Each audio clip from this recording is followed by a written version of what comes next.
of circles then through geometry. So knowledge of the circle from the circle of coordinate, or the coordinate geometry of a circle chapter, will have gone through this as well, but just to go back through it again. So 2 things that we need to remember. The first being that a tangent is always at 90 degrees to the radius that it hits, and then a chord is always bisected by a perpendicular radius. So if I look at the example on the left hand side, I can see that as long as I have this tangent stemming towards A,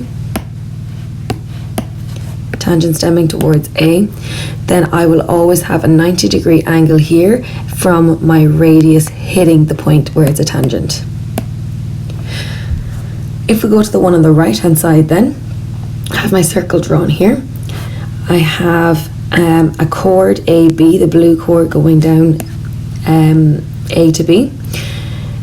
I then have a diameter, the yellow diameter going straight across, and if it's at 90 degrees here, then that means that this has been bisected, so that's been cut in two.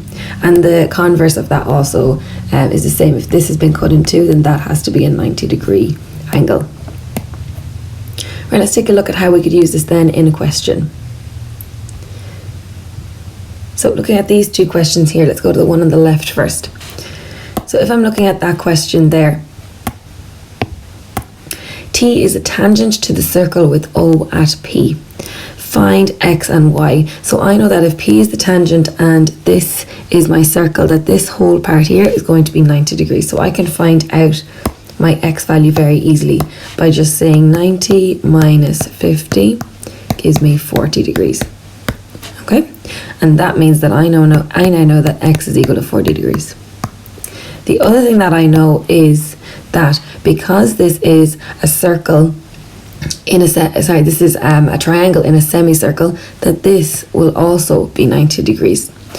So because I know that's 90 degrees and I know I have a triangle, then what I can say is that 180 minus my 40, which is my X, and my 90 degrees, which is the green angle that I've picked out at B, that will end up giving me 50 degrees. So that means that my Y value is 50 degrees. Right, let's take a look then at the one on the right hand side. This one we're talking about a chord. Here it says O is the center of a circle of radius root 13. Find the perpendicular distance from O to the chord of length X, of length 6. So because I know I have a 90 degree there, I have cut that chord in two, because they've told me it's a perpendicular distance. So I know that that is now going to be AD is equal to 3, and I know A to O is going to be my radius of root 13. So all I'm doing there then is I'm using Pythagoras, and I know that the root of 13 squared should equal 3 squared plus my unknown X squared. So what I'm going to do is I'm going to have the square root of root 13 squared minus 3 squared.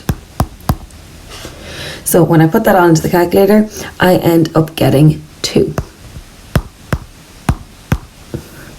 Okay, so there's my 2 answers.